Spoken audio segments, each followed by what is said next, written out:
Brahma Vedpati जमः पितृपति चंद्रश्च तारापति Syukuro दैत्यपति गुरुः सुरपति रुद्रपशूनां पतिः विष्णु यज्ञपति हविर्भूतपति स्कंध च सेनापति सर्वे ते मुनया सुमेरु सहिता कुर्वंस्तुते मंगलम। जय जगन्नाथ। मु ज्योतिर्विद चंद्रशेखर नायक मोर चैनल ज्योतिषर जातक को आपण मानक मोर अंतरर गभीरतम प्रदेशरू स्वागत जनाऊँच। बंधुगण, आमे जो नक्षत्र विषय सब आलोचना करुथिले, आमे अश्वनी नक्षत्र पढ़िले, द्विजा नक्षत्र पढ़िले, एबे जिबा कृत्तिका नक्षत्र। देखंतु कृत्तिका नक्षत्र गोटे एभली नक्षत्र, देखंतु मु आपनकु कहिछि अश्वनी नक्षत्र चारि पादे भोग करंती मेष राशि रे, द्विजा नक्षत्र चारि पाद भोग करंती मेष राशि रे, आउ कृत्तिका नक्षत्र मात्र एक पाद भोग करंती। काहेकि ना प्रत्येक नक्षत्र प्रत्येक राशि 9 पाद भोग करंती बोली मु आगुरु पढ़ेछि आपनकु। तेणु अश्वनी गला 4, द्विजा गला 4, एबे कृत्तिका आसीचंती गोटिए पाद। कृत्तिका नक्षत्र गोटिए पाद भोग करिवे मेष राशि रे, आउ 3टी पाद भोग करिवे वृष राशि रे। ताले गोटिए पाद होची मेष राशि, माने गोटिए पादर अर्थ 3 डिग्री 20 मिनिट, एतिकी भी मन रखंतु। आओ ये 3 पादे भोग करिवे वृष राशि रे। ताले सेति पई थाए कृत्तिका मेष फिर कृत्तिका वृष। गोटिए नक्षत्र 2टी राशि रे जाउछंती। ठीक अछि, ताले हमें जानिबा सेति पई मु लिखि दैछि कृत्तिका नक्षत्र मेष राशि बा वृष राशि 3/1 बा 3/2, पार्ट नै 413। ताले ठीक अछि बंधुगण, देखिबा जेउ माने कृत्तिका नक्षत्र रे जन्म ग्रहण करिथांती, आपण राशि कथा छाडंतु, कृत्तिका नक्षत्र रे जन्म ग्रहण करिथांती तांकर दशा स्वामी होउछंती रवि। जो माने 3 नंबर नक्षत्र रे जन्म हेइतांती से रवि महादशा रे जन्म हेइछंती बोली तांको कुहा जाय। रवि महादशांकर अवधि होउची 6 वर्ष। विंशोत्तरी महादशा हिसाब रे 6 वर्ष से माने भोग करंती रवि। अच्छा, तांकर देवता को माने हेले ना, देवता हेले अग्निदेव। तेणु आपण जे कोनसी शुभ कार्य करंतु कि शुभ कार्य जांतु कि अशुभ कार्य भी जांतु, विपद जोटा आशंका करूचंती सेही भलिया काम रे भी जांतु, आपण जदि अग्निदेव को स्मरण करिकरी जिवे ताहाले आपण सफलताटिए पाइबे।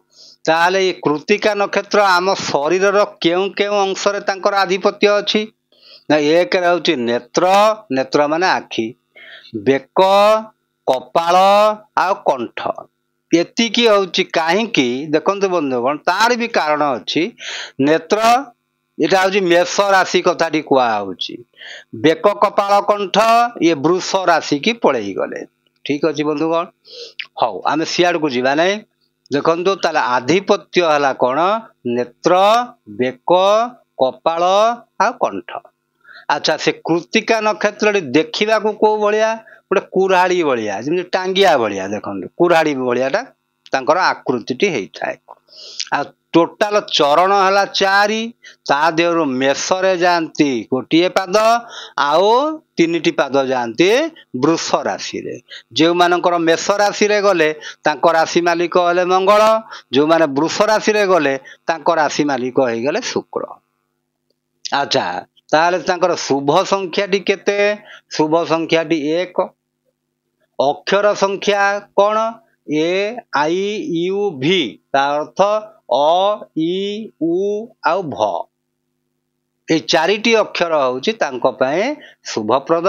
जदि आपण किछि प्रतिष्ठानर ना दउछन्ते कि कोठी गोटे ना दबाको दरकार पड़ुछि आपण सेई क्षेत्र सेई अक्षर गुड़िक व्यवहार करी आपण नाटी देई परिबे। आपणक पई शुभ रंग होउछि धळा आउ नील, दिगटी होउछि उत्तर, वृक्ष होउछि बरगछ, आउ आमे जो विवाह मेलक करौचे तादर जोनी होउछि छागल जोनी रो छागल तो छेली। अच्छा गण से मानकर राक्षस गण, अश्वनी नक्षत्र थेले देवगण, द्विजा नक्षत्र थेले मानवगण, आउ कृतिका नक्षत्र होउचंदी राक्षस गणर अंतर्भुक्त। आउ बाघर रे आमे जो नागनाड़ी देखुचे तांकर आद्य नाड़ी रे ही पड़ी थाए। ताले बंधुगण देखिबा ताले एई भली तांकर एई कृतिका नक्षत्र विषय जो जानकारी आपण माने पाइले। एबे जानिबा जे कृतिका नक्षत्र व्यक्ति विशेष से माने कोई को केउ वृत्ति को पसंद करती बा सेई वृत्ति रे तांकर उन्नति हुए। प्रथम कथा होची से माने डाक्तरी लाइन ने जाई पारंती। जदि डाक्तरी लाइन ने जानती ताले से माने मुख्यतः सर्जन, डेंटिस्ट ए भलिया से माने हेई पारंती। आउ से माने टिके आग्रेसिव नेचर रही थिबा हेतु जेहेतु तांकर राक्षस गण से टिके आग्रेसिव नेचर रो तेणु सेति पई बेले बेले कौन हुए तांकर धैर्य से बहुत धैर्यवान लोक किंतु बेले बेले तांकर धैर्यच्युति घटे। से आउ यही प्रकार व्यक्ति विशेष मिलिटारी रे जीवा पई भल पांती, पुलिस लाइन रे जीवा पई भल पांती। आउ एमाने व्यवसाय जदि करने को चाहूँगी ताहले सुना रूपा दुकान करि परिबे, फैब्रिकेशन करि परिबे, टेलरिंग करि परिबे, फायर ब्रिगेड रे चाकरी भी करि परिबे। तेणु यही प्रकार वृत्ति गुड़िक कल कारखाना मध्य करि परिबे। आउ जमीबाड़ी संबंधी कार्य भी करि पारंती जेमि रियल एस्टेट कॉन्ट्रैक्टर ए भलिया काम मध्य से माने करि पारंती। अच्छा ताहले आमे जानिबा जे यही प्रकार व्यक्ति विशेष स्वभाव रे से माने केमिति हेई थांती। देखंतु आमे आज पढ़िबा जे प्रथमे कृतिका नक्षत्र मेष राशि विषय रे। ए माने राक्षस गण आउ बहुत रागी लोक हेई थांती, क्षण कपि हेई थांती, हठात करे रागी जानती। आउ ये कहा राग कहा ऊपर सुजेई दियंती। तार अर्थ होउची आग काले देखिबे यदि शिक्षक रागिकी घर आसुथिले छुआ मानक बहे पिटी पकांती ता माने घरर रागटाकू छुआ मानक ऊपर सुजेई दियंती। ये सेही प्रवृत्तिर मध्य हेइतांती। कहा राग कहा ऊपर सुजेई दियंती। रागी गले तांकर हिताहित ज्ञानटीए रहे नाही। तेणु बंधुगण आपण मानकर एटा होउची माइनस पॉइंट। आपण जदि राग बा क्रोध को आपण संतुष्ट न करंती, क्रोध को जदि कम न करंती सेटा आपणक पई बुमेरांग भी हेई जीवो। बेले बेले आपणक बहुत असुविधा रे पकई दबो। आपण एभली असुविधा रे पड़ी जिवे जे सेतुरा खसी पारिबे नाही। तेणु बंधुगण यही बद गुणटी को आपण परित्याग करंतु। आ मुख्यतः एमाने कौन करंती जेहेतु रागी जाती क्षण कपि थांती ये से समय स्थान काल पात्र किसी देखती ना। स्थान काल पात्र एमाने देखती ना। आ मुख्यतः अपमान कर दियंती गुरुजन मानंकु। गुरु, गुरुजन, पुरोहित आउ एस्ट्रोलॉजर आंकु केबे अपमानित करा हुए नाही। तेणु एमानक मध्य से अपमानित कर दियंती। आ पछरे पस्तेई हुअंती। काम करि सारिकिरी पछरे पस्तेई हुअंती जा फल कि यही होउची तांकर बदगुण। तेणु यही प्रकार गुणटी जदि से परित्याग करिवे तांको भलिया भल मनीष संसार रे केही परिबेनी। अर्थात बहुत बढ़िया मनीषटीए से हेई परिबे। आउ कौन करंती तांकर टिके पछ बुद्धि भी हेई थाए। पछ बुद्धिर अर्थ होउची साप गला पर गार पिटिबा भलिया कथाटीए। ता माने से माने पछ बुद्धि गोटे कार्यटे करि सारले ए कार्यटा कली भल हलानी। अरे बाबू जदि भल हलानी बोली मनरे भाबुछ ताले करूथिल काईकी। तेणु यही भली पछ बुद्धि से माने हेइथांती।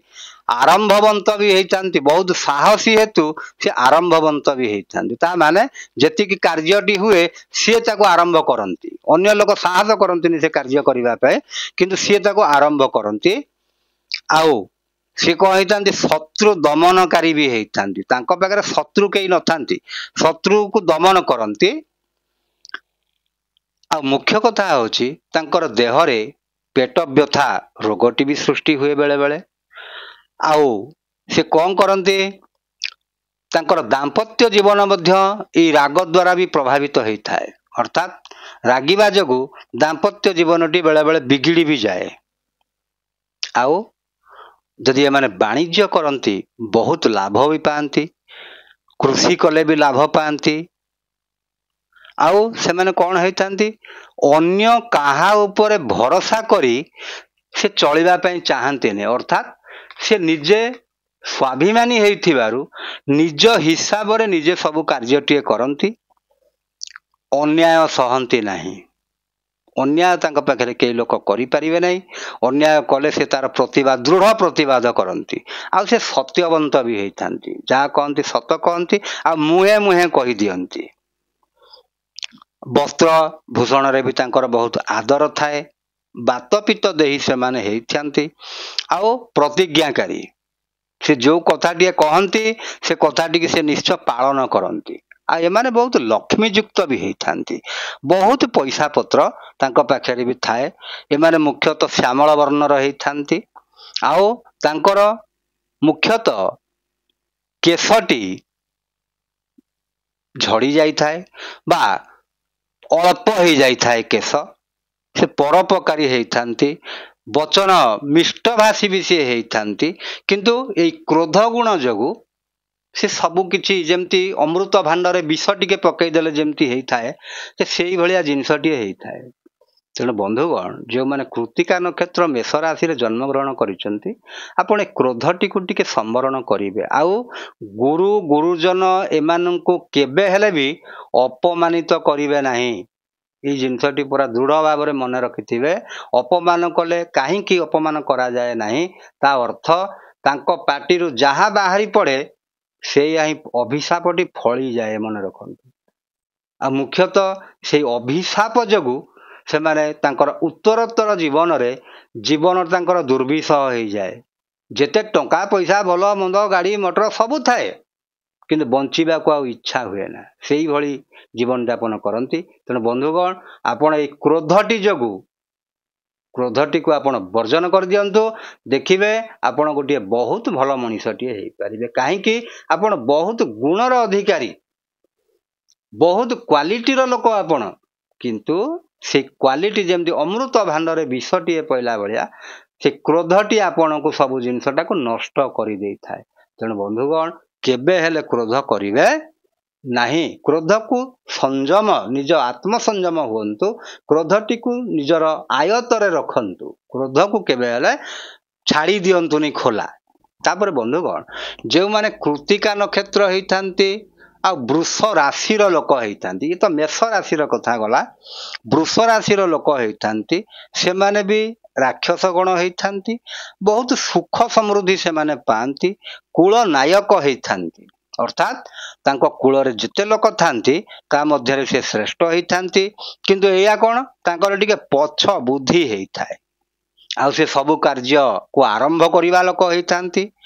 ବନ୍ଧୁପ୍ରିୟ ହେଇଥାନ୍ତି। ବନ୍ଧୁବାନ୍ଧବ ମାନେ ତାଙ୍କ ଉପରେ ବହୁତ ବିଶ୍ୱାସ କରନ୍ତି। ଆଉ ସବୁ କଥାରେ ସେ ପଛ ବୁଦ୍ଧି ହେଇଥାନ୍ତି। ପିତାମାତାରେ ତାଙ୍କର ଭକ୍ତି ଥାଏ। ବଚନ ସେ ବହୁତ ସୁନ୍ଦର କଥା କହିପାରନ୍ତି, କଥାଟିକି ଭାରି ସଜେଇକିରି କହିପାରନ୍ତି। ତାଙ୍କର ମୁହଁରେ ଯାଇ ମନ୍ଦା ବି ଥାଏ, ଯାହାକୁ ଛୋଟ ଛୋଟ ଯୋଉଟା ତିଳ କହନ୍ତି। ଆଉ ଲମ୍ବା ବାଳର ସେମାନେ ହେଇଥାନ୍ତି। ତାଙ୍କର ଆଖିଟି ଭାରି ଉଜ୍ଜଳ ହେଇଥାଏ, ଭାରି ଭଲ ଦେଖାଯାଉଥାଏ।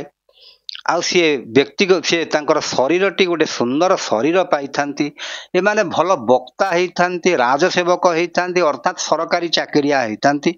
ଯଦି କୃଷି କାର୍ଯ୍ୟ କରନ୍ତି ତା ଦେହରେ ମଧ୍ୟ ବହୁତ ଲାଭ ପାଆନ୍ତି, ବାଣିଜ୍ୟରେ ବି ଲାଭ ପାଆନ୍ତି, କାହିଁକିନା ଏମାନେ ମଲ୍ଟି ଟ୍ୟାଲେଣ୍ଟେଡ୍ ହେଇଥାନ୍ତି।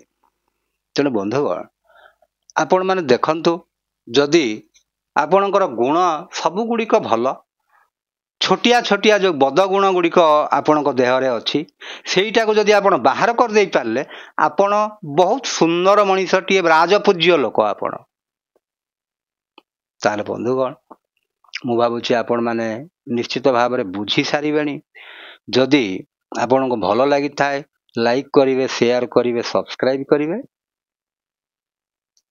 ହଉ, ଏତିକିରେ ରହିଲେ ବନ୍ଧୁଗଣ। ଜୟ ଜଗନ୍ନାଥ।